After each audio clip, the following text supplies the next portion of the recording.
We're going to go ahead and transition and start up here. Not today.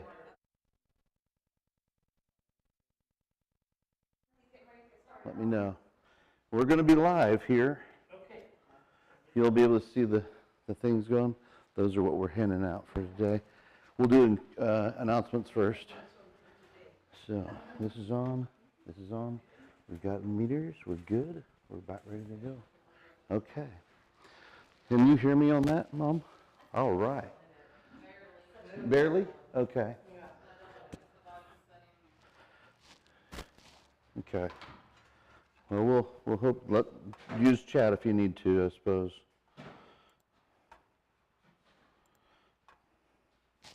Oh, it is up. Okay.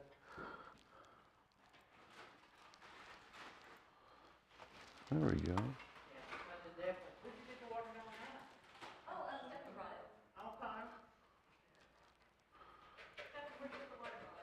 Where did I get the watermelon at? I got the watermelon at GFS, actually. It's really sweet. Yeah. As James told me, he says, it doesn't taste right. I said, it's not cold. He goes, oh, that's it. Yeah.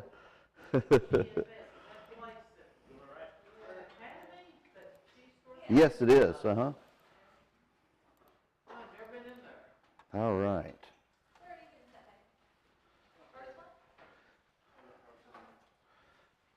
I think Bob's online, is that right? Hello, Bob. I can't hear you, but I'm welcoming you to the live meeting. I hope it goes well. You can help us test it and prove if it works or not as a concept, I hope. Is that sun too bright? There you go. Is that better? You're welcome. There we go. Maybe we'll see our screen a little better. Welcome, guys. I can't believe it's been 2 weeks since we were here last. And glad you guys could make it in. Glad you're back, Nelson. Hope you had safe travels. Hope you all had a good week. I don't know, mine's been running fast, trying to catch up. Because we actually have a slightly newer lesson. We've only done this one once before, so this will be a fun one, I hope, tonight. As far as data entry, putting photos and documents and slides into your computer, right? Taking the stuff that we have in our collections at home and digitizing them, putting them in, using that device right there, a little scanner. So we'll talk about the concept of changing your files and stuff that you have, photos, into digital files as a concept. And it applies to so many different things because later on, that's what we're talking about tonight. We'll give a little demonstration of it too and show you kind of how it works. But the concept is what we're going to talk about tonight, the things you need to think about, the hardware that you need, and how simple you can actually make it, or as detailed as you want too. There's actually some great resources out there through the Library Association and through the Library of Congress that actually have given seminars on this, about how to preserve your media digitally. So let's actually open up with our announcements and a word of prayer, and let's start with a word of prayer, all right? Holy Father, thank you so much for tonight. I ask for your blessing, that you'd calm our hearts down and our minds. You'd help us to focus on these tools that we can use to further your kingdom, that we would be able to understand these concepts, that I'd be able to speak clearly and concisely to the point, be able to communicate them well, that you'd be with all of our friends and our members who are not with us tonight. Thank you for the good report on Debbie. I just asked you to bless her and continue to make that arm come to life after her stroke. Just help her to get control over it now that she's able to move it. Thank you so much for the way you've healed her and her leg so far. Just thank you so much for surprising the doctors that way. Ask you to be with our families and our friends wherever they're at. Calm our hearts and lead us to you, and give us wisdom how to use this knowledge. In Jesus' name we pray, amen. All right. Let's go over a couple things that we're, oh, thank you, buddy. Yeah, I can use that. Yeah. So is it going to the stream? Is it showing the video going there? Awesome, thank you. It's okay if I leave it on that? No, the flash is Gotcha. Jamesy brought a little laser thing for me to hopefully point things out. Hopefully that'll help, right? As long as I don't blind myself, I'll be okay. So yeah, we're going to go over a couple of things that we're getting used to as a group, right? The resources that we use to come and find what we're talking about or how we're interacting together as a group, like the potluck stuff, things like that, how we're putting an RSVP in if we're going to be there, things like that, if we want to learn more about what's coming up, things like that. Everything can start at the church website or the emails that I send you. The emails that I send you have almost the same format every time. It just customizes the week-to-week stuff. So the way we're doing it now, we're doing 1 week in class, 1 week online. 1 week in class, 1 week online. So the emails will be tailored mostly for the online stuff every other week, right? But the links are there the same. You can watch it on YouTube or you can interact online through the online meeting. And we're experimenting with it, so bear with us. We work out the kinks. We'll try to make it better each time, right? But yeah, we appreciate your patience, and hopefully we can do this, especially with gas shooting up above 450 right now. That's just insane. So the West Park Baptist website is broken into those 3 words. It's real simple, www.westparkbaptist.org. No spaces, I just spread it out like that so you can see it. And you can also Google search it, right? All these things that we talk about, we're not trying to make you dependent on us. We're trying to make it so you know how to do it yourself, right? So if you get stumped by something, we're not always available, but you can Google it yourself. And that's basically what we're doing too. If you ask us a question, we're just going to Google and typing in those keywords again. So it's something that you can do at home, and especially any time of the day. That's the great thing about it. You can Google it and learn a little bit about it, and if it doesn't make sense, pray about it, right? I always pray first. This is something I'm learning to do on a second-by-second basis. Pray before I do something, ask God to bless it and give me what I need to know. Otherwise, I can spend a lot of time on a wild goose chase and not get the information, right? But God leads me down those paths even when I'm not expecting it. I still want Him to, I want to trust Him for it. So it brings me peace about it too, which is nice. So when you get to this website, the links at the top, there's a couple that I'm going to point out that will be helpful to you, hopefully. Because some of the links in our emails will jump to that, right? Some will go to our website, some will go to YouTube, right? Things like that. So at the top of here, there's a resources tab.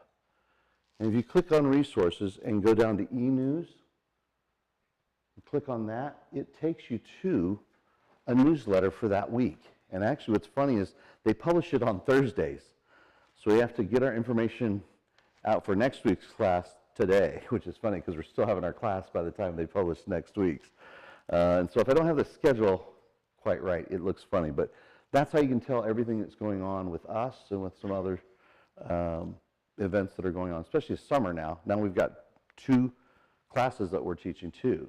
So that e-newsletter will take you to a great place. It'll look like this. It'll say resources. Click on e-news. You click on that too. Anywhere you see e-news, even on the front page, click on it. It'll take you to that little newsletter. Just some announcements here.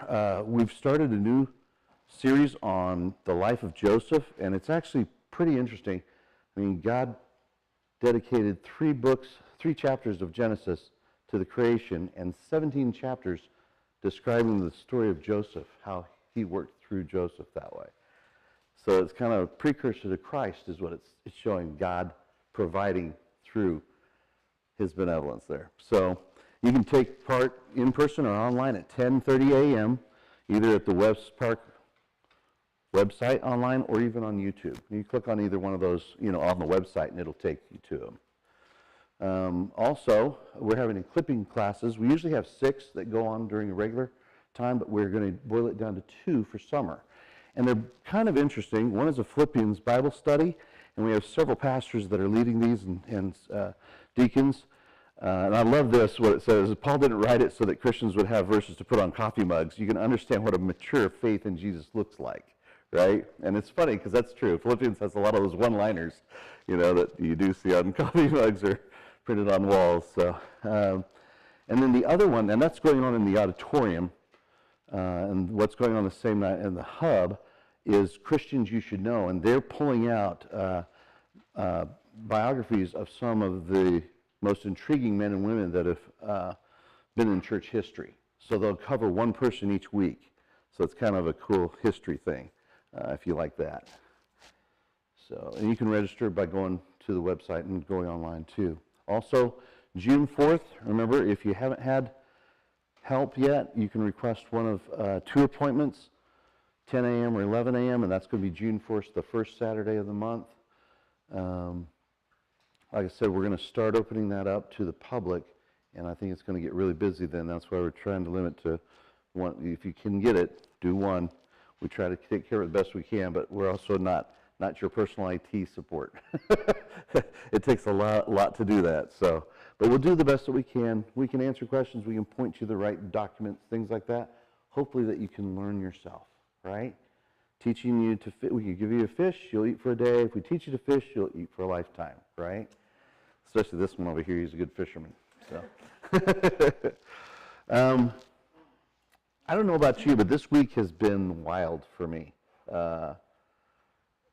Some things I didn't know how I was going to accomplish them, and a lot of frustration a couple days, just because it was not going the way I thought it would go, and felt like I was being set up by the enemy.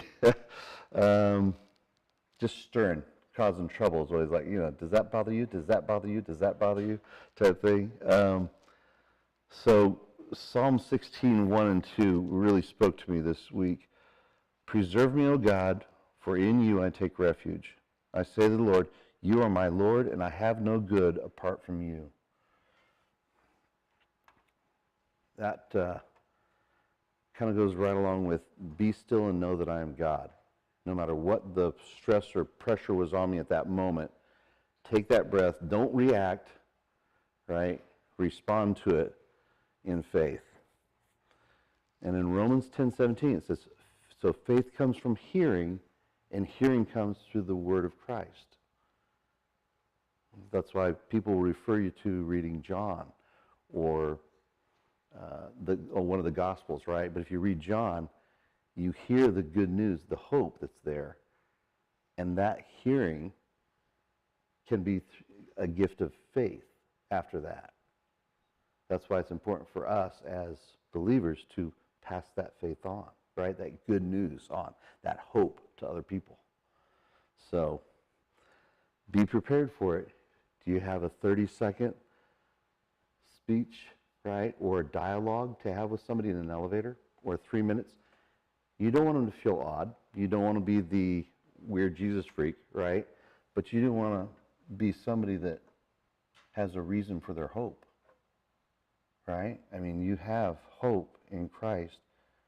No matter what happens, it doesn't make everything rainbows and unicorns. It helps you through all those hard times. That's where that blessing comes from, right? So sometimes you need to be reminded that you're in need all the time. No matter how capable we feel, I got to remember, no matter what I think I can do, God, please work through me and calm me down. Otherwise, I can go the wrong direction very fast, very far, and either hurt myself or a lot of other people too.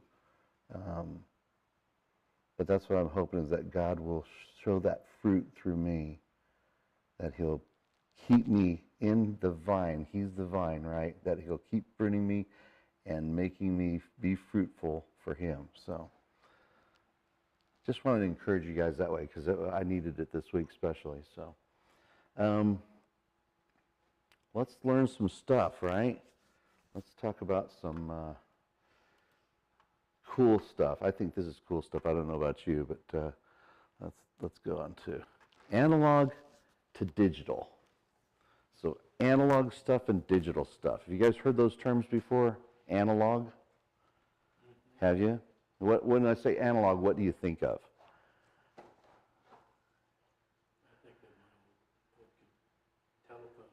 Right? Yeah, that's an analog device. It may have some digital chips in it, right? But you're talking about that would be a digital version of it, right? Yeah. The old line phones that you had in the kitchen, you know, pick up and they were attached to the wall. That's an analog type phone. Yeah, we all remember those. That one line that went in the kitchen, right? I have a couple too, actually, for testing and in emergencies when there's no power. But analog means that it's tangible, right? It's actually a piece of media. It's something physical that you can actually interact with, such as photos, right? That's an analog medium, right? It's an actual, to look at the picture, you pick up the camera, take a picture, develop it, have the photo, right? Analog is also audio tapes. It's a magnetic recording, right? Sounds good. Those progressed to CDs, audio CDs, and those were digital, right? So we have digital files on these CDs, but they're not used very much anymore. We do things like stream, right? We use all digital data online instead of just getting it from this medium, right? Well, this is an analog source. It's a record, right? It works on vibrations recorded in wax or a vinyl, right? It's pressed into a vinyl. You have film, slides, right? Those are analog mediums, right? You have paper. That's a really analog thing, right? But more and more, our information is stored and sent digitally. Contracts, right? Our message or our mail is actually email now, right? You can send a letter over the computer that way. Doesn't always come in through the mailbox anymore. So many things we can do online that we never were able to do 10 years ago, right? So we do have collections of these analog things, though, still in our lives, and it's a good idea to preserve some of them because some of them are history, right? Some of them are very important things for our family. The only way they exist is in those analog mediums. The great thing is that we can preserve them and protect them and share them even more, if we wanted to, by putting them in a digital format. So it's data entry of these analog things into the computer is what we're discussing right now. And we're going to break it down into a couple different lessons. I'm sorry, I didn't silence my phone. If anybody else says that, take a free moment and do that. Unless you're a doctor, I understand, but then I'm going to share, ask questions of you later. Got this elbow thing I'd like you to look at. So the lessons we'll break it down to is going to be photos, papers, slides. Then another lesson we'll look at will be audio things like tapes and CDs and records. And then the last one we'll look at will be, another lesson that we'll look at will be videos like VHS, DVDs, Blu-rays, film, ways that you can do that or ways that you can have it done for you.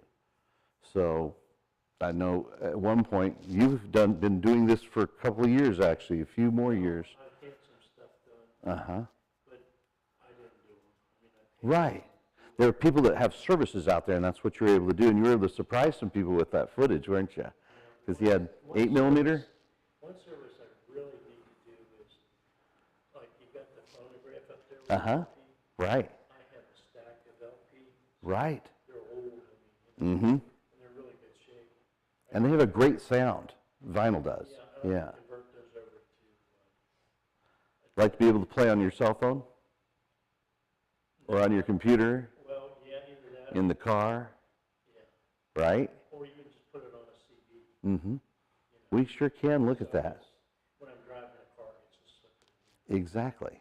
So it makes it convenient, doesn't it? You can actually listen to your records while you're driving. Mm-hmm. We're going to talk about that, and I'm going to show you some ways to do that. Oh, good. Yeah. So it's good, and you can actually, a lot of these things aren't very expensive. Some things are like if you're transferring film, you have to buy a projector. To do it on a low-end scale, you can do it and do it nicely and keep a copy of it. I'll sure what happened here. Oh, I know what happened. Power. Yep. We're still there. Okay. So let's take a look at digitizing your personal stuff. You know, everything's there on vinyl tape, film, paper, your memories and your creations, right? Your collections, all of your media, your memorabilia, but it's all in analog form. The content is difficult and time-consuming to organize and to access sometimes. I mean, just storing DVDs is a lot of space for me, let alone all the slides and photos that I have for my family. When my parents passed away, I obtained a lot of their stuff, and I love having it, but I can't. It's boxes and boxes of slides. I don't take out the slide projector and look at it, let alone make sure the slide projector is working. But I would like to see those, you know, whenever I could in an easier format, right? So it does take up a lot of space, and it's slowly degrading over time. A lot of these things are kind of rotting away. So it'd be nice to preserve them before they aren't readable or accessible anymore. So the answer is to digitize it, preserve it, and organize it. So we're going to talk about, it may sound fancy, right? Digitizing is really nothing more than recording from an analog source, like a cassette deck or a VCR or film camera, a film spool, right, to a digital one such as your PC, your DV camera, or even a digital video recorder. Some people have done that already, right? You have a DVD recorder and you plugged, you know, either had a VHS next to it and you plugged it in and it transferred it over for you. Those are getting really hard to find, but they're really good to have. With film and photos, the media itself is the analog source, and the scanner is the recording device, okay? So once you have your playback and your record devices in place, the dubbing technique, dubbing means to record it from one to the other, okay? The dubbing technique is simple. You attach a playback device to an input on the capture device, and you start recording, and then press play on the playback device.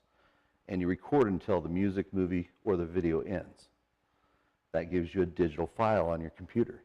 It is in real time like that, so it does take some time to copy that. Yep. So with photos and film and documents, you place the media on a scanning tray, much like this right here. This is a good scanner like that, and it's kind of a big one.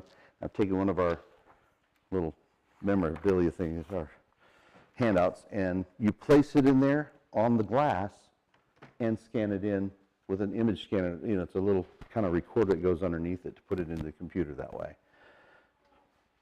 So you can process the results, but that's basically the gist of it, right?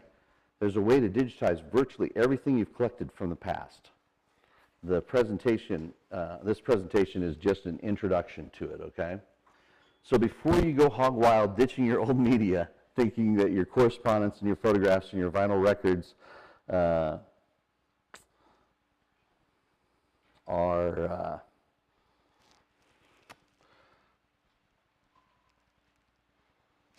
before you get rid of them,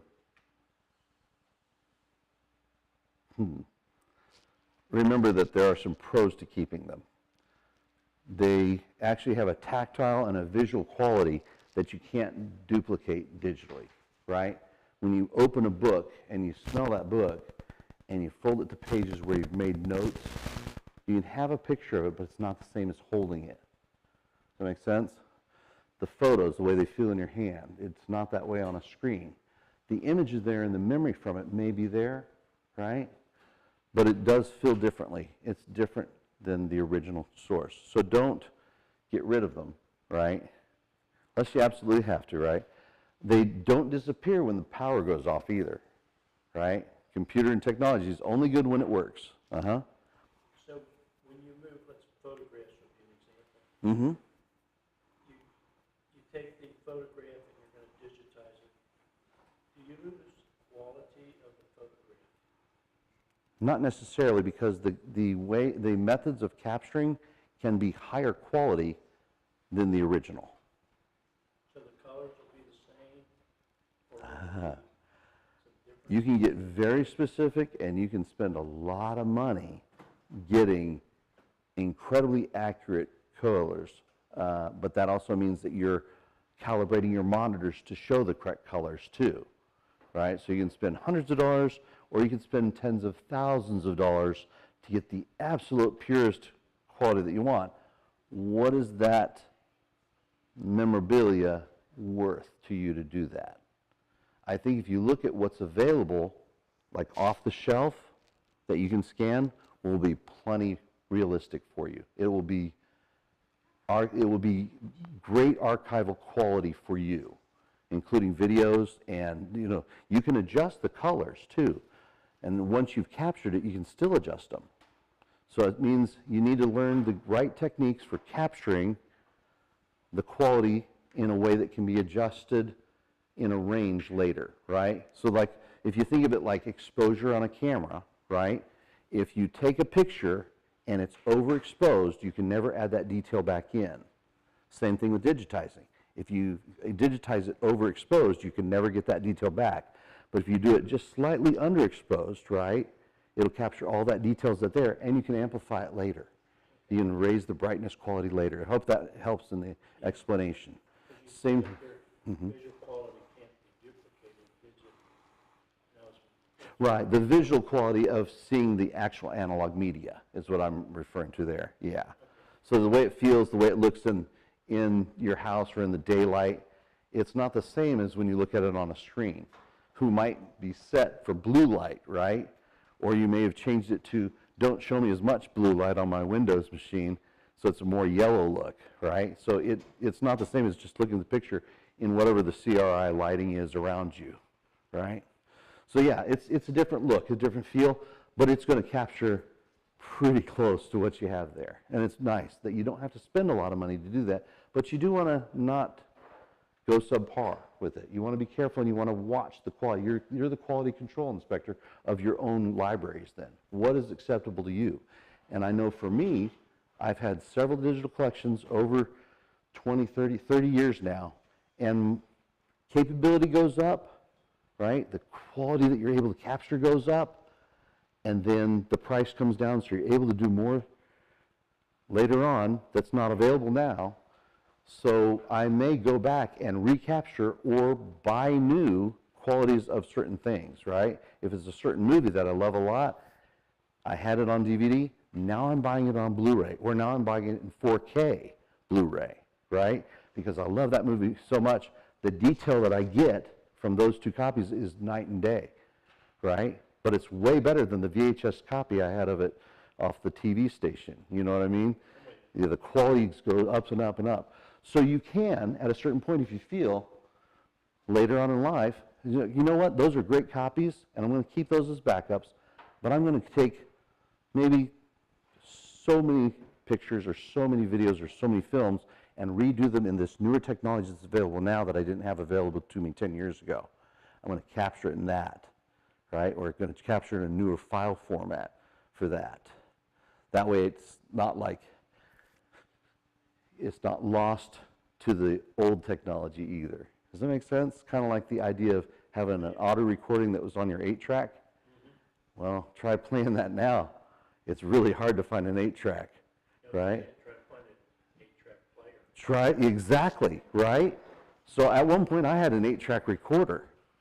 Yeah, I did. I mean, for me it was unusual back then, and that was 25, 30 years ago. Yeah, that was 35 years ago. Okay, we're dating myself. But yeah, back then it was unusual for me to have a recorder, and people were impressed with that too. But those cartridges, you might be able to find one on eBay, but there's probably very few recordings that are on 8-track that are on digital media right now that you can buy for pennies. You know what I mean? Even go to McKay's and buy an LP of it maybe and recording it that way, if it doesn't exist on a CD, right, or some other type of newer technology. So it's possible, but you can find those things, used even, right? But if they're original to the family, that's probably the best you're ever going to get at that, and you want to protect it. So there's a couple links later on that I'll show you that talks about preserving all those different types of mediums, because they are degrading over time. They are disintegrating like that. But hold on to those movies, right? And hold on to the originals, because they're good at invoking fond memories, and they serve as a nice backup. They're the original, right? You want to protect those if you can. But it's some things you can pass on, you know what is important at different stages of your life. It changes over time, right? So, digital pros. Digitizing your stuff will make organizing and accessing it far more easier than it is in a box somewhere in the attic, right? Copies of digital media are exact duplicates. They suffer no generational loss, right? When you make a copy of it, it's the same copy as when you scanned it. It's easier to share with others. See copyright issues later, okay? So you can share all your stuff, but some considerations. You have hardware, software, and time. It does take time to do these things. It's an act of love of what your hobby is probably, or what is sentimental to you, right? You could send it to a service. You have to be aware of copying and copyrights. Sometimes you're not allowed to copy something if it's created by somebody else. There are media lifespans to think about. Not every medium is going to last forever, right? You have to look at those and prepare for that too. You don't want to go into your safe, pull out your CDs that you recorded 20 years ago, put them in a CD player, and now they're unreadable because they've just lost whatever that dye was then that was in it, or it's bent and warped a little bit, or it shatters when it starts spinning up. I've had that happen too. So these are things to be careful of. And there are organizers, all sorts of organizers for different things. Music organizers, photo organizers, video organizers, all programs to help you do that. I try to keep that as simple as possible because I don't want it to be proprietary, and stuck in some old technology. Huh? Yes, Nelson. No. Go ahead. We're doing well, yeah. Years ago, I took a bunch of slides. Right. And I thought I was being high-tech, and I had them converted over on a CD. Nice. So I have all these CDs in a folder. Right. Okay? Now, do those need to be digitized and put on? You need to duplicate them onto a different technology, like a thumb drive, right? That's a newer technology. And onto another technology, maybe a hard drive, because hard drive space is now much more affordable than it ever was, right? I mean, large hard drives 10, 20 years ago were extremely expensive. Now it's a couple $100 and you have all the storage you'd ever want, plus you can store everybody in the neighborhood, all their files and stuff like that too. But yes, I would definitely take them. You're doing every 5 years, you want to make backups of those and put them on newer technologies so that you have it, and then have them offsite or in a fail-safe storage area too, right? Okay. Having 2 copies in 2 different places is what's important in case there's fire damage. Yeah. So that goes with our backup, right? When we talk about this is our class on maintenance, right? We talked about backup, 3, 2, 1. 3 copies of your data on 2 different mediums and 1 off-site, right? So cloud counts as that too, right? Or taking it and physically giving it to a relative, saying, here's a copy of all our family pictures. Would you store it in a safe place for us? In case, some robbery or theft or fire or anything like that happens to it. Bad technology.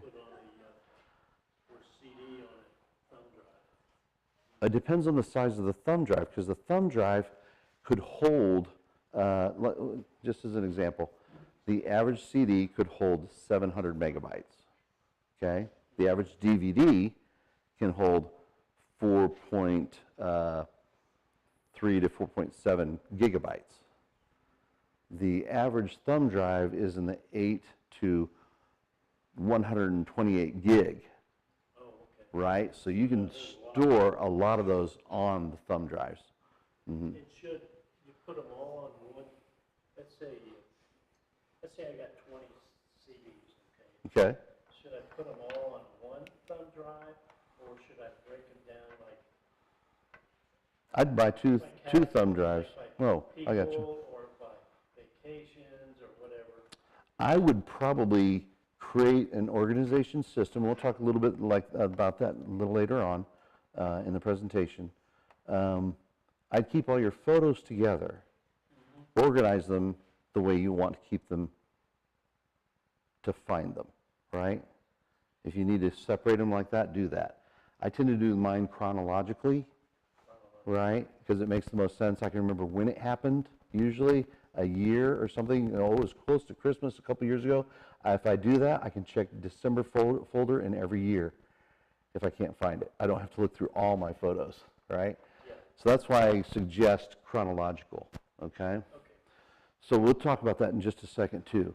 The hardware that you need the analog sources, right, to digital ones may require, like with film and photos, the media itself is the analog source and the scanner is the recording device. So if it's film, you're going to need a projector to play that film on. If it's a slide, you're going to need, no, slide is slightly different. You could use a slide projector to broadcast it and then capture it digitally with a camera, or you can put it into a special scanner like this one and use the device that they send like this to put the different film size, slide sizes into it, and it projects a light. That's why this lid is so thick. It'll glow a light through it, right? When I do this, it glows a light through there and shines it and becomes the slide projector that way and scans it in with a nice digital scanner, right? So not every scanner is the same, right?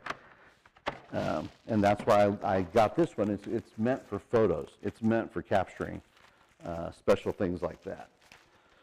So, but you will need the original playback device to interface with the digital one, okay? Cassette deck, a VCR, film projector, a PC, a DV camera, or a digital video recorder. Those are the matching that you're going to do. Any one of these could capture the thing. And this is funny, a DV camera, that's really hard to find right now. It was like storing to digital tape. But it was a digital thing. You could actually plug it in your computer and transfer the video off of the camera right into the computer. It was a beautiful thing. But you'll want to take those sources out and put them on DVDs or just on a hard drive, right? You don't want them stored in the tape anymore, because that, as happened with me, a lightning strike took out a lot of my electronics, and I had to find an older digital video camera so I could copy it off, all those tapes that I had, because it broke my, it ruined my DV camera, so. What about these little SD cards? Yeah. You know, people got the digital cameras. That's a storage method. Yeah, do you transfer them from the SD card over to I do. In fact, I use my SD card drive or something like a blank capture device, right? So all my devices, almost all of them, including my phone, has one of those little SD cards or a micro SD card in it, and I will plug my phone into my computer, copy the pictures off of there, sometimes move them off of there to my computer so I have a backup in case this breaks or I lose it, okay? Or my digital cameras, I take them out, I plug them into a high-speed little reader, you know, and plug it into my computer on USB, copy it off of there. It's now empty. I put it back in my camera. I'm ready to go thousands of pictures again. Same thing with my video recorders. Take the SD card out, transfer it into my computer, store it in a backup device also at the same time. That way I've got 2 copies of it, and now that chip is ready to go back in that camera and record another 4 to 6 hours. So, yes. And this is probably helpful for that too. When we're talking about media file sizes, we were just talking about that. Some digital files can take up a lot of space. Like, take a look at this, okay? You've got Blu-ray at 1080p. It's called H.264 AVC. A lot of camcorders record in that format too. 7 gigs to 12 gigs per hour. It's a lot of storage space, but it's a lot of quality that it's capturing too, right? Where compared to DVD, you know, 480p is the resolution there. These are the dots on the screen, right? Each dot. In fact, you can see on this, it kind of has a screen, it has like a screen door effect on this projector, right? You can see the little squares that are in there. Each one of those is a pixel, right? So I have so many pixels this way and so many pixels that way, so many dots, right? And so that's what it's referring to, 480p, 480 pixels. It's not, the P is not for pixels, just so you know, it means progressive, the way it draws it on the screen, okay? But that DVD only records 2 to 3 gigs per hour.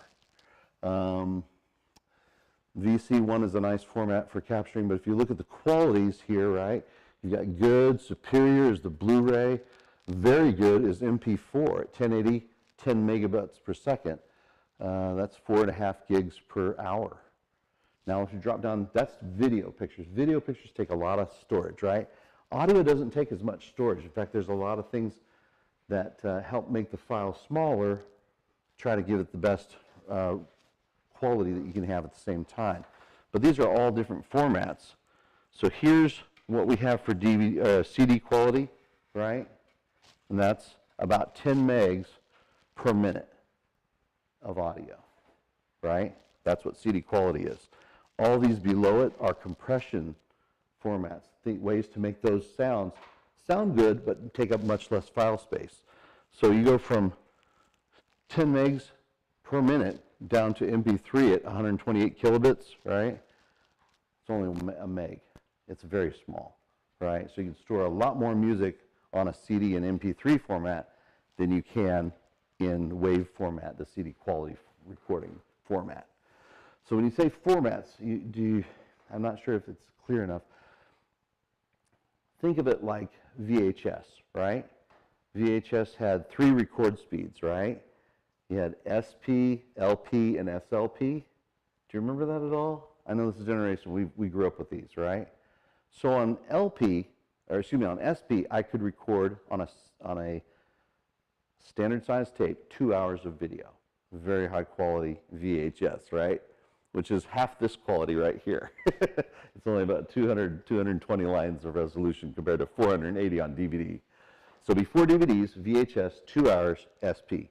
Or I could record less information and I could get 4 hours in LP speed, right? So it's recording faster, more information.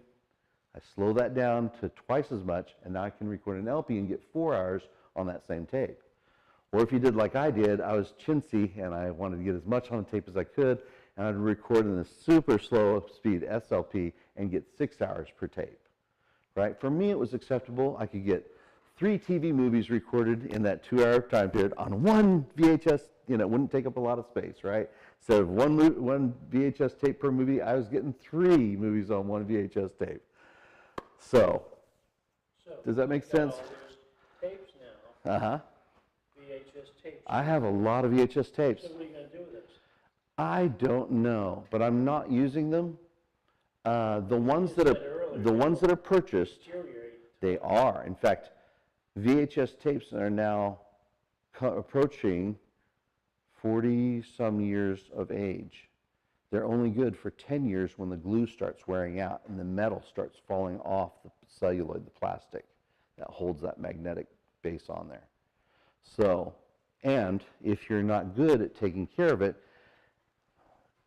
for libraries where we had expensive cameras with big tapes, recording very good footage for TV shows and things like that, the person in charge of the library would have to rewind and fast forward that tape and store it either heads out or tails out, right? Which means you'd have to rewind it. If it's tails out, it means it's rewound all the way.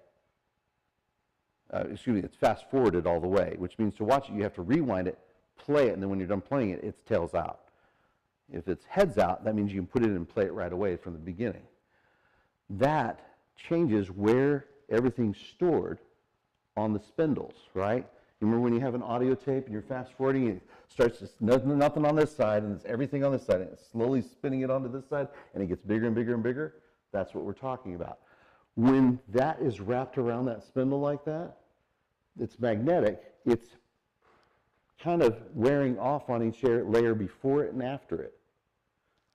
Okay? So the magnets are affecting each other, which means it's slowly erasing or making fuzzy the information that's on there. Tapes eventually break? They can snap and break because they're brittle too, right? And you also get what's called... Do a DVD, or do you move those If it's a personal recording, right. So if it's a personal recording, I moved them to DVD a long time ago, most of them, right? And now I'm taking those same recordings, digitizing them directly into the computer instead. So instead of going to DVD at 480, I'm going into the computer at 1080p, right? I'm doing an MP4 of it instead of a Blu-ray. It's the same, these are about the same. I put them on a hard drive now, yeah. And so I have them in a library accessible from a hard drive that's attached to my computer. Yeah, so I got You some. see why it's important? Because the audio is the same way. The audio is a magnetic recording that goes along. The video is recorded this way on lines, and the audio tracks are recorded this way. Well, what you'll end up doing is you take an old Disney movie that's on VHS, you'll pop it in, and if you have not shuttled it back and forth once a year at least once a year, you'll hear it, and you'll hear it like people are saying it before the lines come out of their mouths. It's getting print through, it's bleeding into the audio track next to it. So they start talking, and then their lips start moving because you're hearing the echo of where it was wound on the tape. So the quality is going down magnetically and physically with the glues and the magnet material that's on there, the metal material that's on there, flaking off and dropping lines, right? If you play a VHS tape now, you'll watch it, and if you forward it and rewind it, then you play it, and it looks like little lines going through it like this because it's dropped that magnetic information. It doesn't have the quality there anymore. So, same thing with DVDs. They may not play back either, right? You may record something on DVD, go to play it back, and it doesn't recognize that format, or it thinks it was recorded poorly, like the quality of it was not recorded well, so it doesn't play back well in another machine. I'd much rather have it on a computer file that I can deal with. There's so many issues I've had with discs having problems that I don't like that. I don't mind it as a backup, cheap backup, but that's just kind of if everything else fails type thing. So the file sizes make a difference, right? If I'm going to store all my Blu-rays on a hard drive that I can access through the network, right, instead of just popping a disc in, you're looking at 30 gigs per movie on my hard drive. Well, how many, if I have 100 Blu-rays, you know, that's 3,200 gigs, right? So it makes a difference on what you store. And so the compression that you use, making it smaller, is helpful. All right. So you could send it to a service, right? You can pick your stuff up, let somebody pack it up, and let somebody else take care of digitizing your media. There are numerous services and a few local ones too. At one time before COVID, F32 Photo was a great photo shop here in Knoxville. They offered that too. They are actually where a lot of professional photographers go for stuff. There was also Fleetwood Photo and Thompson Photo products. They would digitize documents, photos, and slides, and video and film. Even Walgreens and Walmart may offer some scanning services, and even for digital audio transfers. Most local studios are going to charge around $50 an hour, but some high-end large city ones will quote you $150 to $400 an hour because you're using a recording studio to master those files, right? So it depends on how important is this file that it be recorded that quality, or can you do it yourself and still enjoy it for what it is to you, right? So there's a risk when you ship it off to somebody. I've heard of where they get lost, right? Or when they get there, they lost it in their shop somewhere. I don't like that idea either.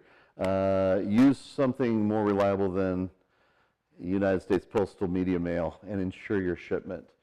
But how do you put a value on some of that personal stuff, right? It's easy for things that you paid for, but if you paid for it, you probably can't get somebody else to record it because it's against the law. So there are some inexpensive mom and pop websites. You can look online for that. Who knows if they're trustworthy or not? You'd have to do your due diligence. Audio cassettes and vinyl digital transfers are done mostly by local facilities and recording studios. It's expensive due to the monitoring and post-transfer noise reduction. They actually process it a lot. They're doing what they do in movies and big studios. That's what they do. They record it in the best quality they can. They clean it up, and then they put it on a media and give it to you. But that could cost hundreds of dollars. It just depends. Again, is it worth that to you? Nobody else is going to handle your media with the love and care that you will, right? You'll take care of it more than anybody else will. So the copyright issues we talked about, right? The legality of making a digital copy is a bit of a gray area. But under long-standing practices, precedent, right, owners have the right to maintain a single backup copy of the software, the music, and other media, movies and stuff that you own. This right, however, conflicts with the Digital Millennium Copyright Act, which doesn't specifically prohibit copying, but but it does forbid you from breaking your product's copy protection in order to copy the material. So when you get a movie on a DVD, it has copy protection on it that you'd have to crack like a hacker to get that video off of there. And so they say that's illegal. So you're allowed to make a copy, but you can't break the copyright, the encryption, excuse me, the copy protection on it. So under it's called the Digital Millennium Copyright Act, the DMCA, you could be convicted in a court of law for digitizing copyright-protected commercial VHS or Betamax movies that you legally own. Other types of analog media rarely use copy protection. Some professional photos and copyrighted documents such as paid research are watermarked, and digitizing them and removing the watermarks is illegal, as well as it's not very nice because you didn't do all the work in the first place, right? If you digitize analog media to sell it for profit or even to disseminate it for free so that it hurts sales of the genuine article, then you're breaking the law and you could be prosecuted, and they'll pursue you. Admittedly, that kind of prosecution is rare, but it's not unheard of. They made examples of lots of kids with MP3s and Napster. I don't know if you heard of that, probably a long time ago. How long ago was that, hon? 30 years ago? 20 years ago. So grandparents were being dragged into jail because their internet connection was used by their grandchild who's a minor, and they downloaded all this illegal music and shared it with other people, and that's why they went to jail or had lots of fines and almost lost their houses. That's for Hollywood to come in and take things from you. But they got really good at that too. So they want to protect their copyrighted stuff because they worked hard on it. We covered it, right? Some of you want to digitize, maybe copyrighted, don't break the law. Digitizing content you created yourself is fine. Make as many copies as you want. There's some things with HDMI where if you have a newer camera and you recorded it and then you put it into the computer to edit, and there's copyright protection in those files, but there's a bad situation where professional producers were recording things for TV shows, putting it into editing software, and they say, you don't have the right to edit this because it's recorded into the file. And they're like, I shot this, I own it, I paid the production on it, it's my footage, but the technology wasn't working. So the technology was telling them it's not yours, you can't do that. So you can do it yourself. You probably won't have issues with doing editing like that of your own footage, but it's possible the technology could be busted and you may have problems with that. So I can see that, yeah. Digitizing single copies of media that you bought to enjoy is probably okay for yourself as a backup, but never to share or sell it, right? You can back it up, keep it for yourself. That way if something happens, you still have it because you paid money for it, right? The thing, I'm going to bring up something here. I don't like buying digital copies from places. Example,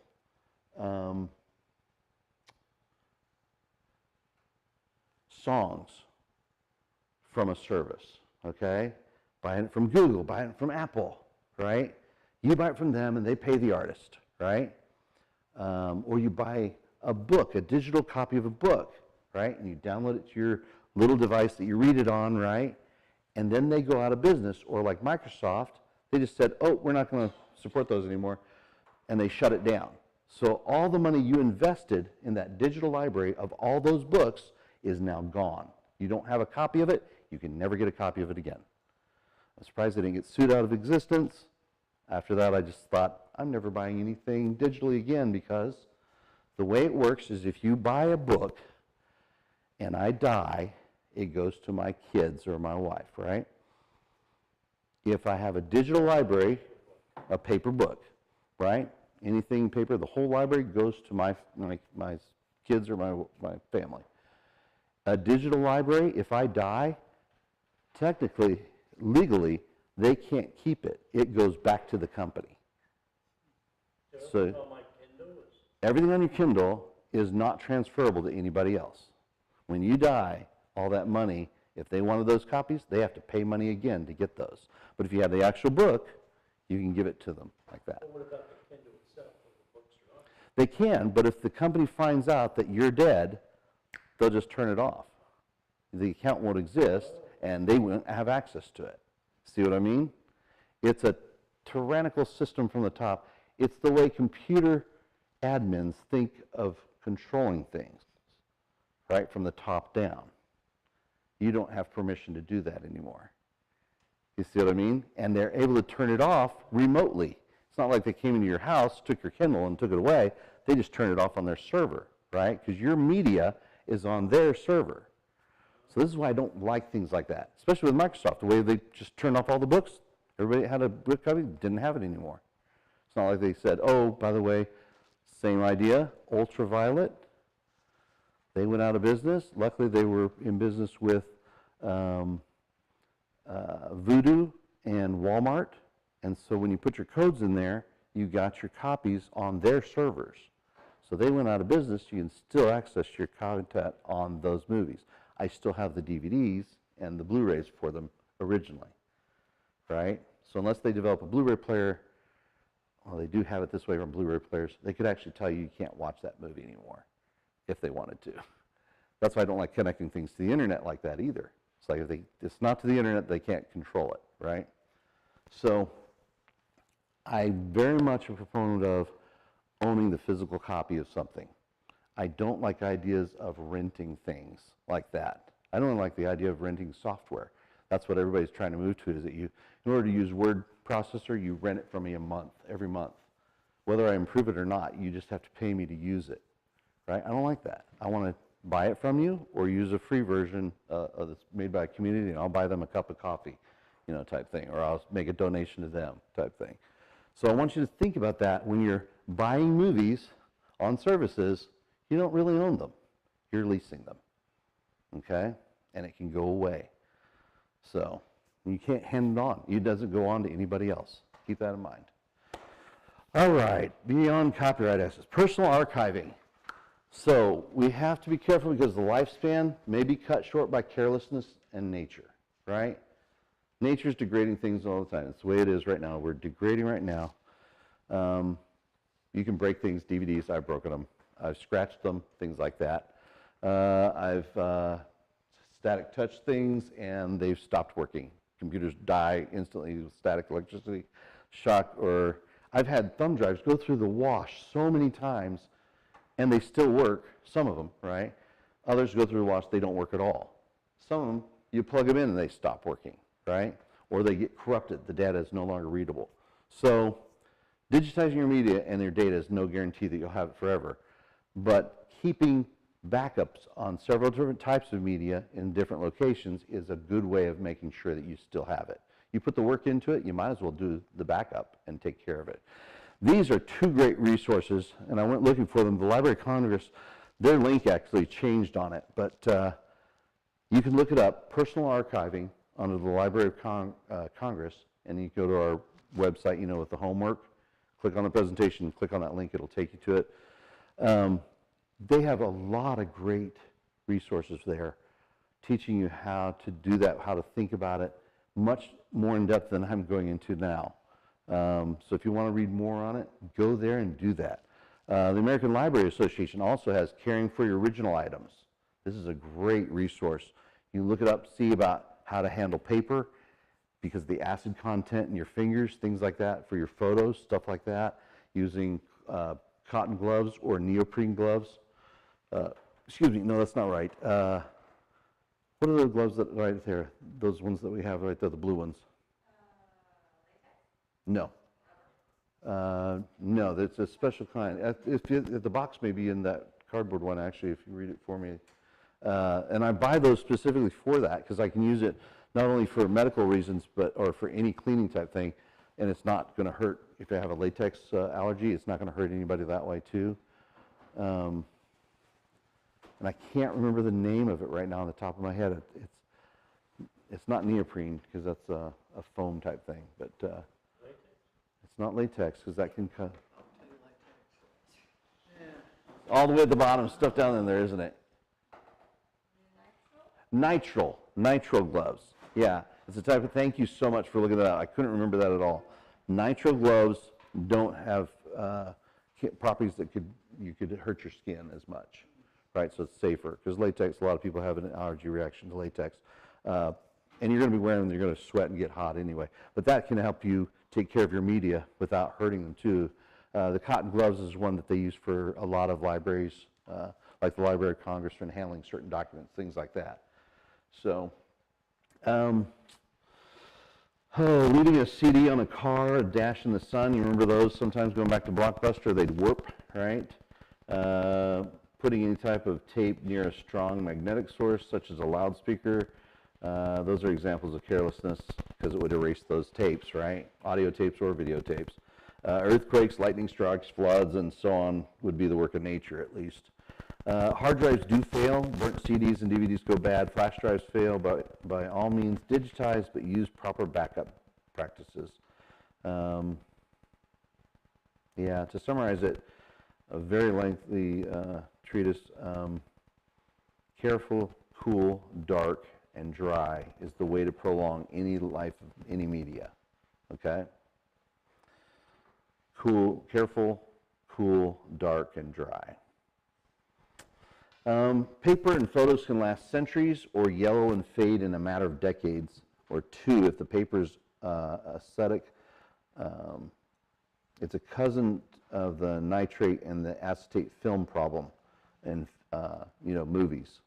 So the magnetic tape used in cassettes, 8-tracks, and reel-to-reel and data backup can last many decades. However, the data is endangered by exposure to magnetic fields. You want to respool every year or two, and the tape can last many decades.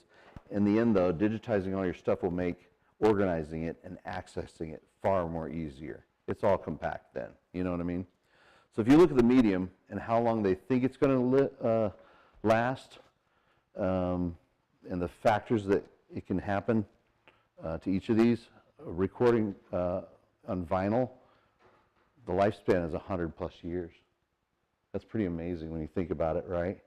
Heat and abrasion degrades with use, but the ordinary storage is about 100 years.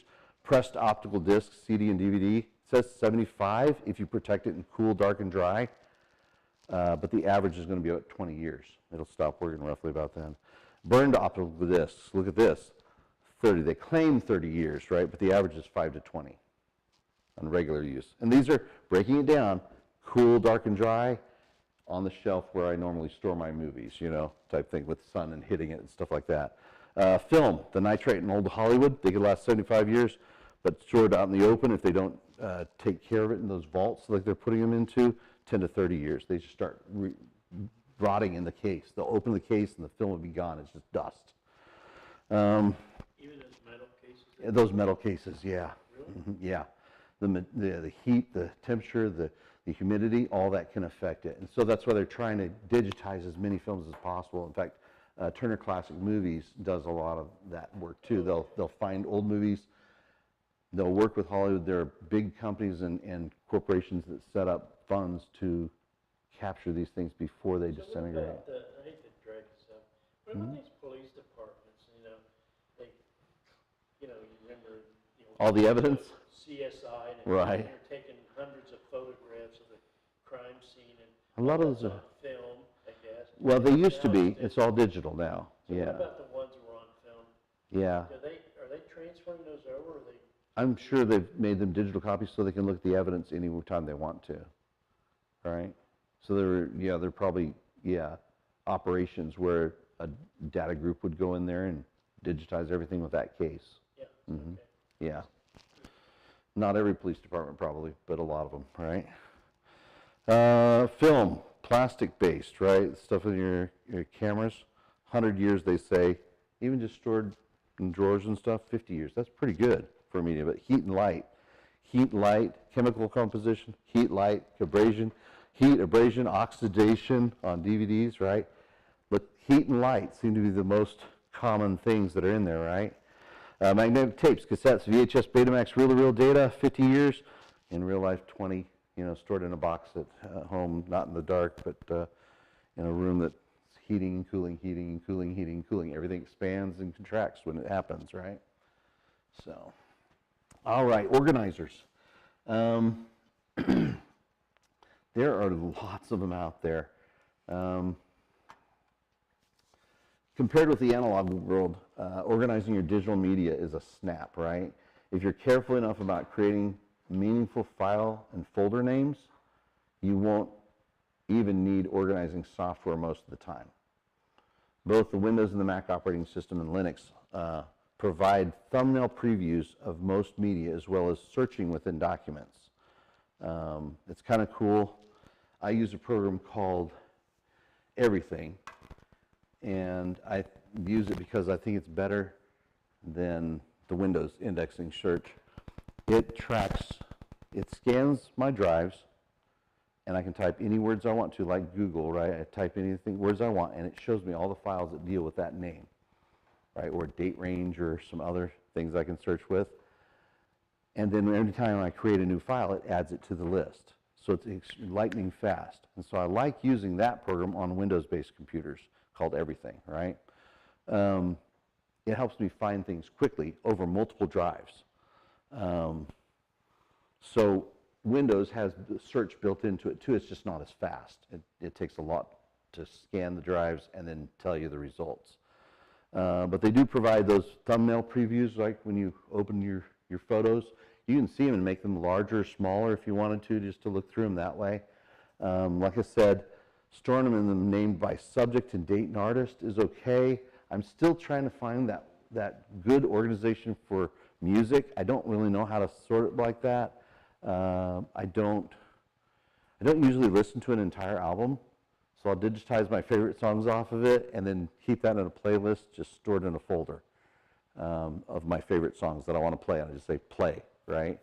But a lot of people will do it by artist and then the album name and maybe by date even, and they'll have a method or a software program that stores the pictures of the files with them to make it look like that. I just store a picture in the song file itself, right, for that album cover. So when I'm playing my music on my phone, I look and I see the album cover and I swipe it, But there are programs out there like iTunes used to do that for you, but iTunes is no more. And the way they do it is just a great example. Apple.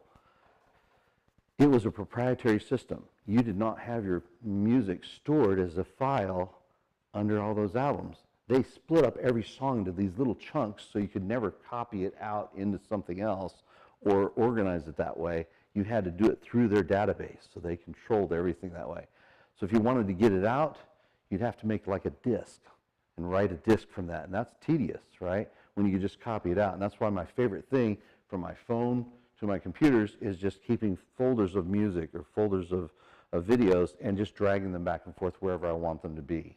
I don't like having a software program that gets in between me and that file, right? Now I'll use things like Google Photos. For photos, I love Google Picasa. Picasa was made by another company. Google bought it. Then they phased it out and they got Google Photos online. It sort of is okay online, but I love that software program on Windows. It's one of my favorite things for being powerful to fix things, straighten them, adjust the colors of them, fix the red eye, crop them, anything I wanted to fix on it like that, adjust the contrast of the color. It was so easy to do that, and it was good at what it did, and then they got rid of it. You can still get a copy of it if you're lucky, but I don't expect it to last very long, so I'm looking for a replacement for that.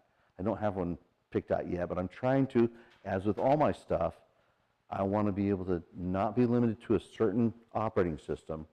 I want to be able to use it on Windows, Mac, Linux, Android, Apple iOS, whatever, right?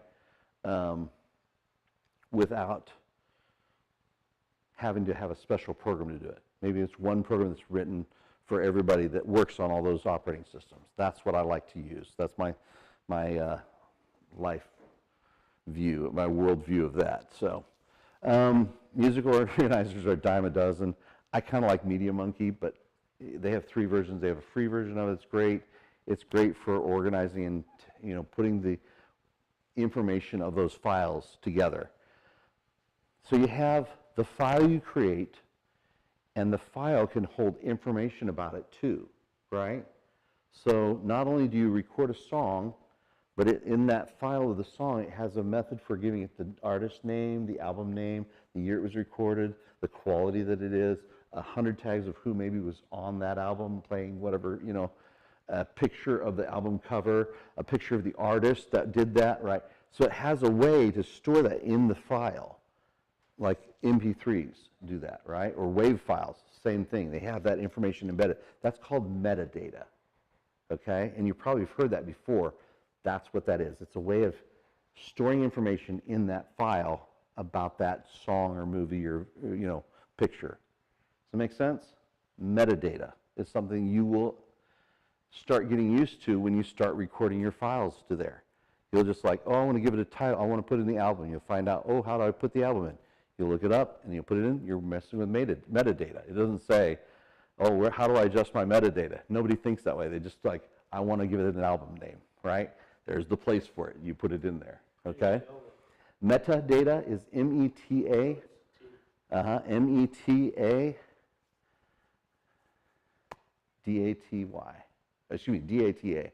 Why did I say daddy? Daddy. Document management operation. Use the filing system in the operating system. So remember how we go into File Explorer in Windows and we look for our My Photos, and they're called photos and videos and documents, right? That's how I'd like you to file things. It's the easiest system. You can back it up to another hard drive just by copying it over. It's the easiest way to organize things is by the way you look at files on the computer.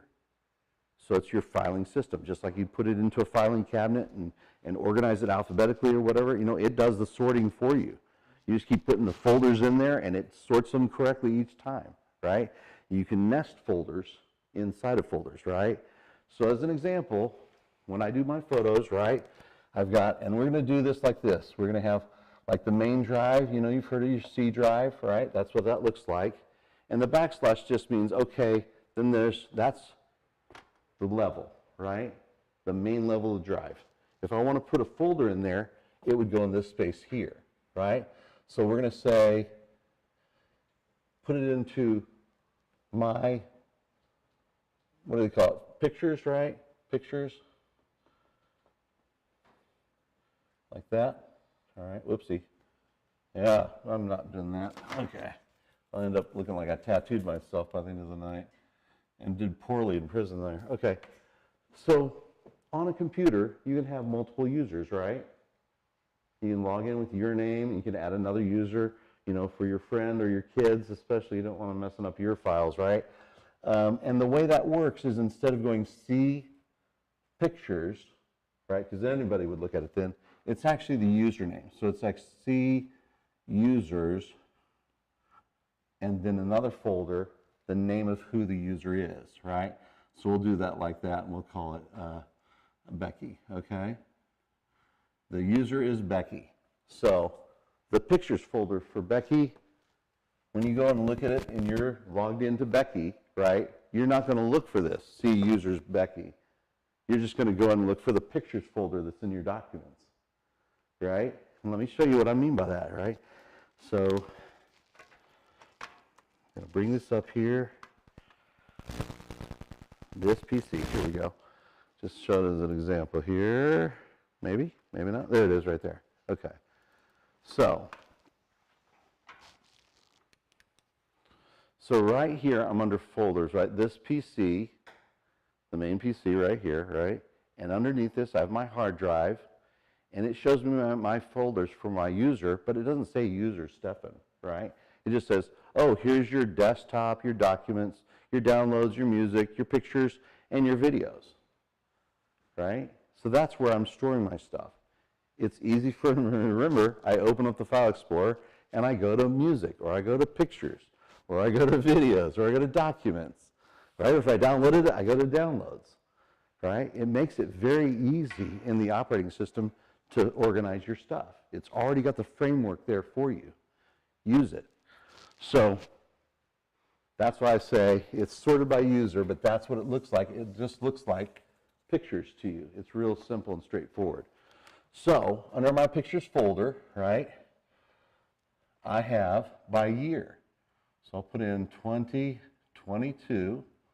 And so each time I have a slash here, it's a different folder, right? So if I go in here and All right, go to pictures, if I can find my mouse here. There we go. Have my mouse, right? And there I have 2022. I open it up, and there's 2022-02, a folder underneath that. So I've got this PC, pictures, the year 2022, and then I've got this one, 2020-02, and then I've got a different folder under that. But notice it's 2022, the year, and the folder. And the reason why I do that is because when you have a list of things, you can sort them, right? So I go into here and I say sort this, right? And let's go like this. If I say view it and show it to me by details, I can sort it by any one of these columns. There we go. I can sort it by name, and it does it that way. If I had anything from 2018, 2019, 2020 in there, and I don't have that, but that's what I usually do, it would do it chronologically, alphabetically. Does that make sense? By sorting it alphabetically, it sorts it for me chronologically, the way the computers do that. So it would be ascending from the top. It would start at whatever the oldest folder I had, 2018, 2019, 2020, 21, 22, that way. If I wanted to look it up the other way, I reverse it and it goes 2022, 2021, 2020. Then when I get into those folders, I do it the same way. I break up, instead of putting thousands of pictures from those months in there, because you think about it, a family of 4 with 4 separate cell phones, if you wanted to collect all those photos, you have a lot of photos to deal with, right? So by sorting them by month then, and that's what I do, look at that right there, I go in and I create it. So if I wanted to copy more from my cell phone in, right, I would do a new folder, and I would call it 2022-05 for this month, okay? So now I've got both of those, and I know that this is my pictures from February, and this is my pictures from May in 2022. See, under 2022, it makes it very easy to store and locate and find all those pictures again, right?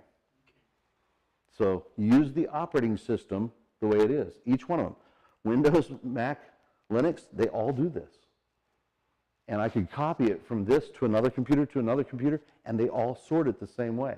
It would make it very easy to find it on any operating system that I do. It would happen on my Android phone if I copied that folder structure to my Android phone, which doesn't make a lot of sense, but I could carry them all on my phone if I had enough storage space, right? So doing it that way helps you sort them by year and month, and then you have it by date. Like if you look at a picture, right, and I look at this, this tells me that these are done with my Moza Special Camera Stabilizer, the year 2022. This is the file name that they automatically create, right? Every camera creates a file name, and it's usually in this format. The year, the month, and the day, and then the time represented in numbers like that. So 17 is what? 5 o'clock, right? 5:09 and 6 seconds. That way they have a different name for each picture, and it's chronological. When I sort it by name, it gives it to me in the order that it was shot. I can reverse that, show the last thing I shot first to the first thing I shot, or reverse it in the name, and it shows me the first thing I shot to the last thing. Right? Same thing with that. Mm-hmm. Well, this is an Apple phone. Yep. It's got lots of photos. It does, and you want to back those up to a computer. What I want to do is move them to what vehicle? What do I do? Put them on Put it on your computer. Put them on my computer. Yeah, so plug it into your computer with a cable, copy them over, and then you can put it on any medium you want to after that. So right then it gets onto a hard drive on your computer. Mm-hmm. Do I have to use a Linux, or can I do it on a Chromebook? You might be, a Chromebook doesn't have as much power to it, but they do have a file organizer, and you might be able to. Just depends on if they interface with Apple. But you could do it on your other computer with Linux, or your other computer with Windows. Okay? I would try the Windows one first, just to make it easy. But you can plug it in and see what happens. If you can open the files in Chromebook, the app files, you might be able to do it. So how can I do it, from my phone, which is Apple too? Yes? My computer? Well, if you have your own account on an Apple phone, you may be backing it up to your Apple account in the cloud already, right? So if you have like a parent situation, the parent may have the account, the child's photos get added to the parent's account that way. So they have a copy of everything they've taken pictures of. But if you have your actual account on there, you log into your account on Apple and look, and it may be backed up there already in timeline. So it may already be on the cloud in their computers, stored up for you already. You could download them to your computer, and that way you'd have 2 copies of it. One on your computer, one in the cloud. See, so you have part of your backup, 3, 2, 1, right? 3 copies of it on 2 different mediums, one in the cloud on Apple servers, one on your laptop, and in 2 different places. See, so that makes it safer for you. So, not to drag this out, this phone is owned by my son-in-law. okay. He has the ID code. He has the IT code and the password. Now, problem is, even though he got locked out once, Oh I my. kept trying to put in the, Oh no, it erased it. and then I couldn't get in. I had to take it to the Apple store, and they unlocked it for me. But I lost all my Yes. photos. And that can happen on certain phones too. They may be So- set that if you put the password in too many times wrong, Yeah. it wipes the phone. All the data's gone. But what if, I thought Apple had access to all those photos. If they've already backed it up on the cloud, then the person who has the account may have access to the photos. They don't automatically back it up. They don't automatically. You have to check the settings to make sure, but you'd have to have the password to do that too. Okay. Yeah. But it So- seems like if I did something illegal, the FBI would want to know from Apple what's on their record. And they could probably get it faster than you could. But I can't get mine. Right. It would be quicker for them to get it. So the thing to do would be to commit a crime. Commit a crime, get a lawyer, and have them get it from the FBI. Right. With phones that have to have passwords to get in them, that's scary. I mean, What do you mean? can anybody lose their photos like that? I mean, There are many situations where you could lose a Yeah. photo.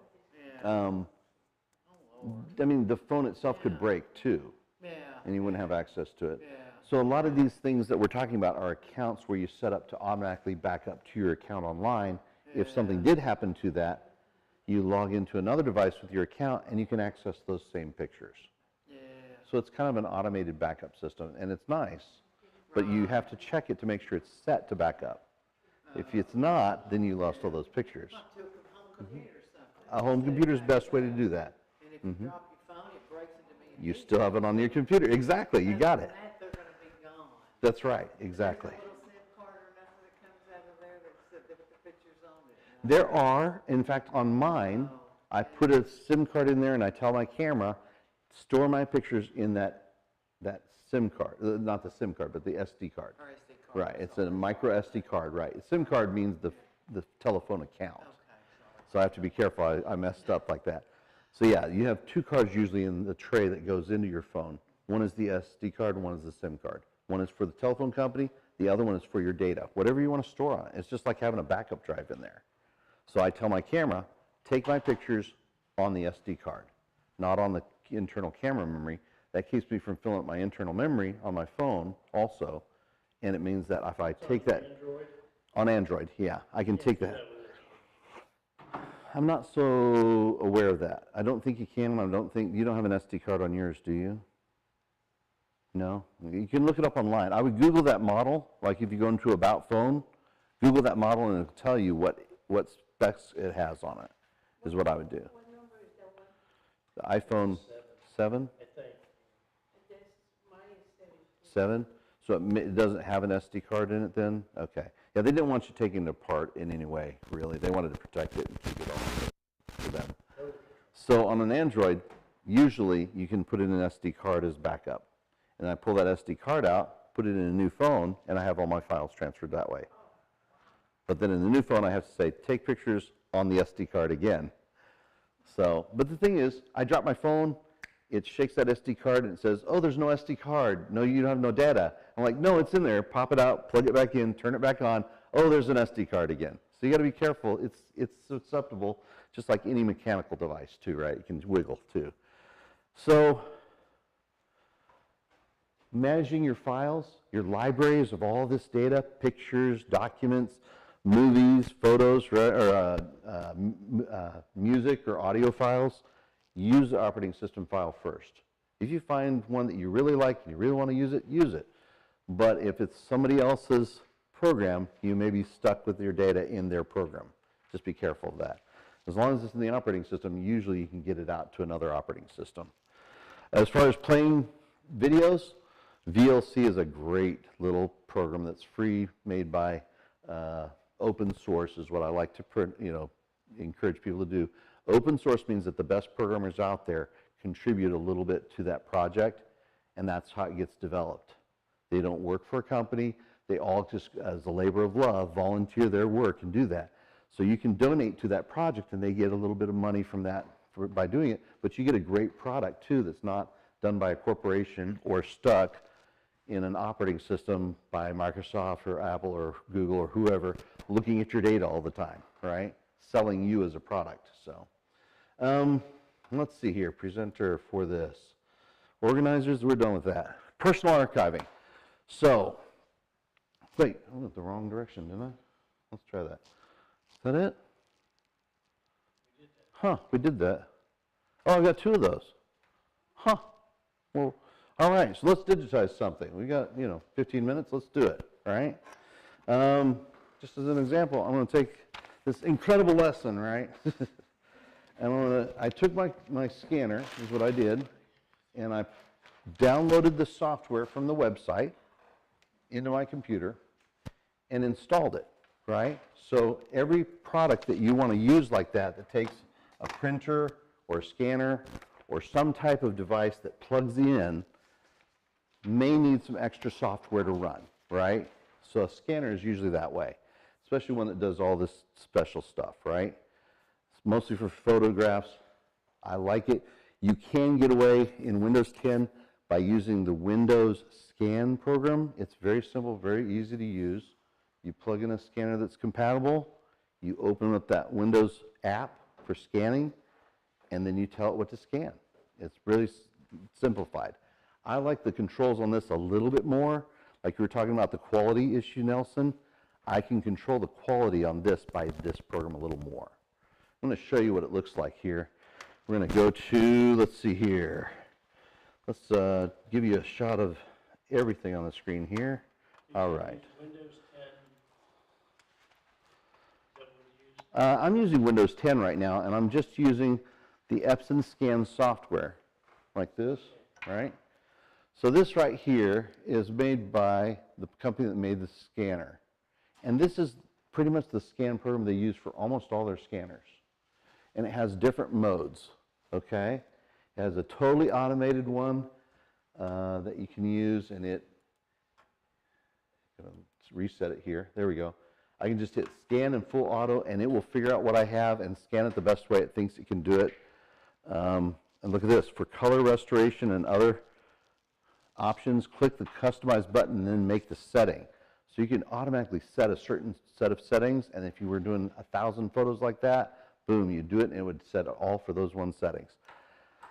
I usually go into this and tell it to do home or office mode or something like that, or specific, right? But that's what I like about Epsons. They're great at color replication. They're great at resolution. They're great at printing them too sometimes, right? Their printers are really nice. They're a little expensive on ink sometimes, but they really do a nice job. If you do your research, like when I'm looking at stuff like this, I look at it for production quality, like what I would use in a studio, right? Or do for multimedia productions when I do a show with anybody that wants me to put on a presentation type thing. So I'm just going to go into, there's a professional mode and there's a home mode. I'm going to go to home mode and look at what it gives us here, right? You see we have document type, photograph, positive film, color negative, black and white negative, illustration, magazine, newspaper, text and line art. Those are all the different types of things that you could scan that require different settings, right?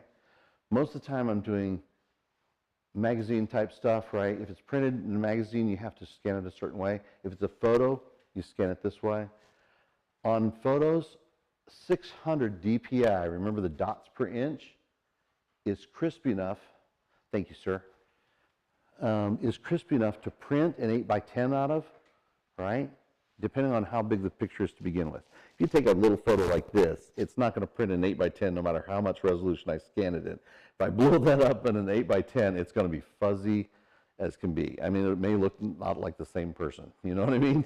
But if I take a 3x5 photo or a 5x7 and I scan that at 600 dots per inch, it can print an 8x10 fairly nicely. It'll print a 3x5 excellently, right? It'll do a great job of making that crisp, look right, and I can do extra copies of it, right?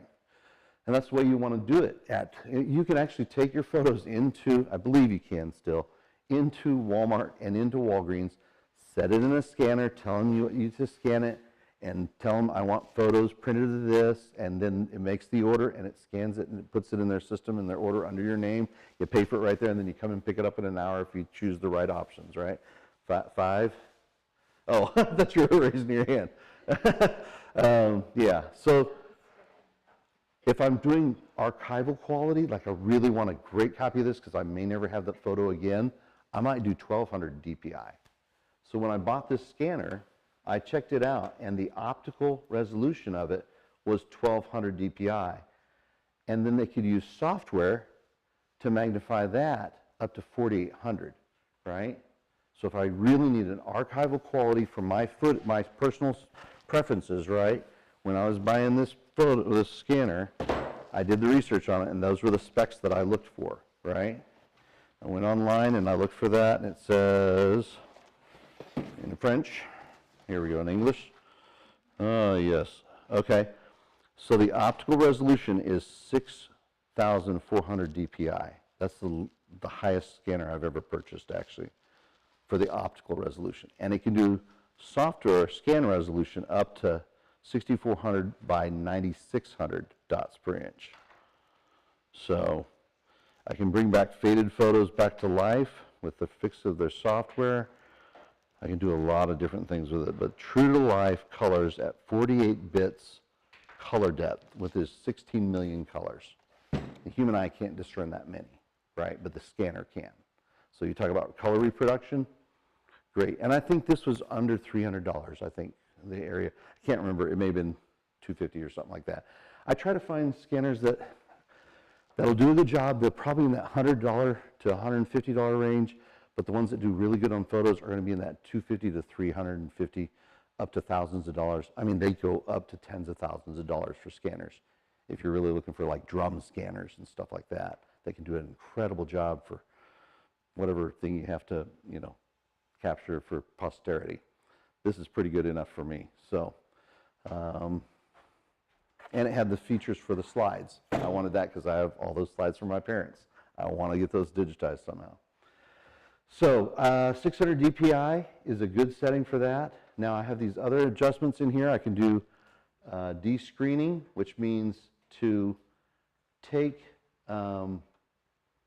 things that are printed in a newspaper. Newspapers are printed by what's called half toning. It's printed by dots, like different sizes of dots. So to be really dark, they use bigger, thicker dots.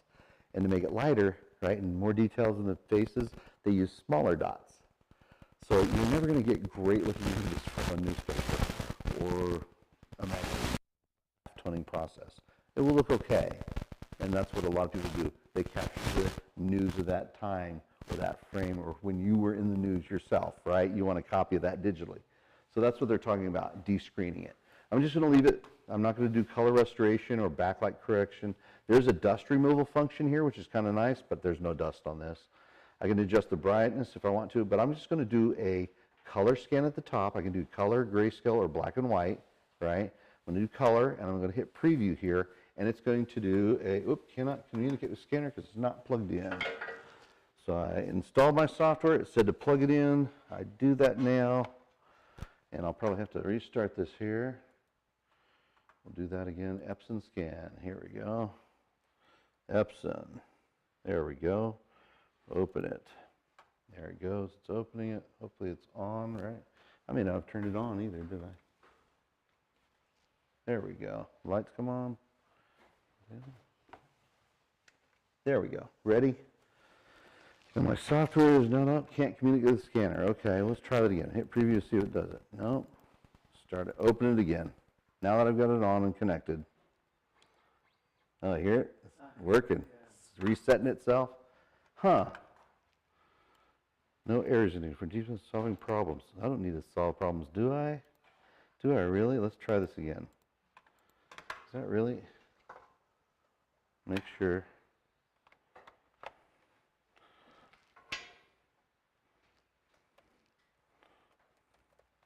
Devices, printers and scanners. Let's just double check it. Look at it, right? My Epson scanner. There we go. It's there. Should.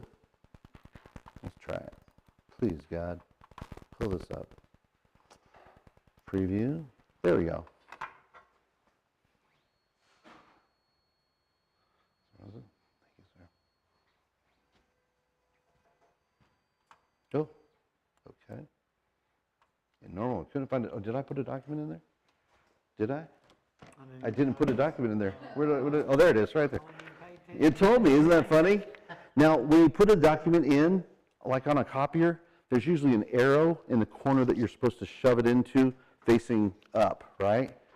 So that top corner, whatever the arrow is in, that's where you slide it up into, okay? So that's what we're doing here. It's in the upper right-hand corner on this scanner. I'm going to put it in there. Now let's try it. They got that nice scan of nothing there. There we go.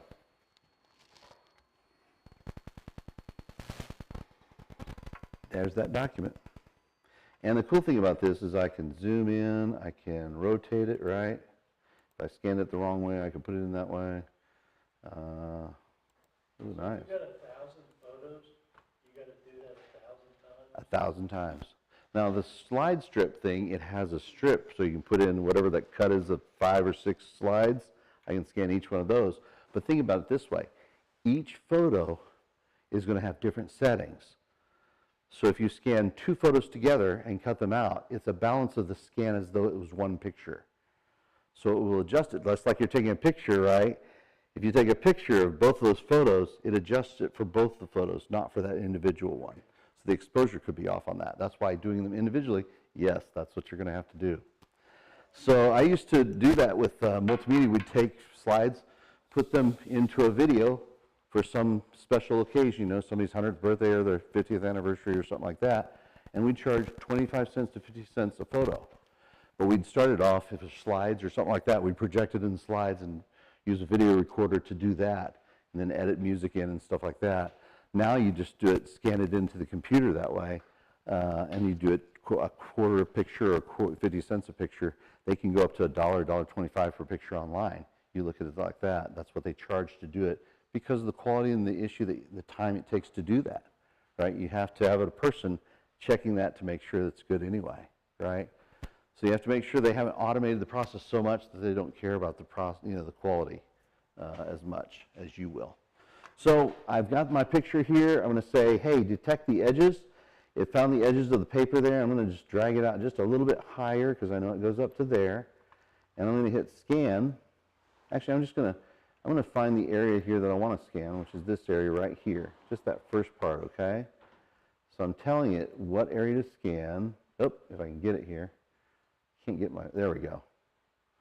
So I'm just saying, scan this area here, right? That first picture of that area. And it's not going to be great, but I'm going to scan it. It's going to be an image format, JPEG, and I can tell it the options that I want for it. I can scroll it up and do even higher quality if I wanted to. Different types of options that you can research or you read the help file on it. I'm going to say, show this dialog before the next scan, open it, image file after scanning, and show add page after scanning. I'm going to say, don't show an add page. So if you're doing a document, you want to do all 10 pages, that's what you would do. So I'm scanning it. Now it's taking a little bit longer because it's trying to focus in and do 600 dots per inch of whatever that little quality thing is, right? And that's what you can do. You don't have to scan the entire border of a picture, right? Sometimes you just want an area of a picture. You can specify that. So there it is. It's done it, and that little 2-inch square is about 619 kilobytes, half a meg, roughly, right? So I can score a lot of pictures like that at 600 DPI. Like when I click on that, right, I see this. It's 1968 by 1565. That's really high quality image, right? That's pretty good, all right? If I zoom in, I mean, look at that. Now you can see where the printer did that halftoning look, see? All that, that's kind of a neat look to it too, the chain design, much better than dots, right? But yeah, that's how quality of scan that I can do off of a printed color page, just a color photo, you know, it's not really a photograph, it's just printed on a paper in color. That's pretty good, not too bad. A photo would look a lot better. Yeah, we'll do that next time. We'll throw some photos in on the scanner when we're doing audio stuff too. But yeah, so I've just taken that piece of paper and I found the part that I wanted and I just zoomed in on that and scanned that, and now I've got a digital copy of it in my computer. Of course, this was digital to begin with. I created it in my computer and printed it out to analog, which is hilarious. All right, thank you for joining us tonight. Everybody online, thank you too. Hope it was actually, send me some notes about how it looked, how it went over, if you could hear it, stuff like that. Thank you for coming, and God bless you. We'll be online next week. Yes? And what? Oh, that's it? Yeah, that's it, yeah. So, you guys have a great night. Okay. We'll see you. Yep. All right.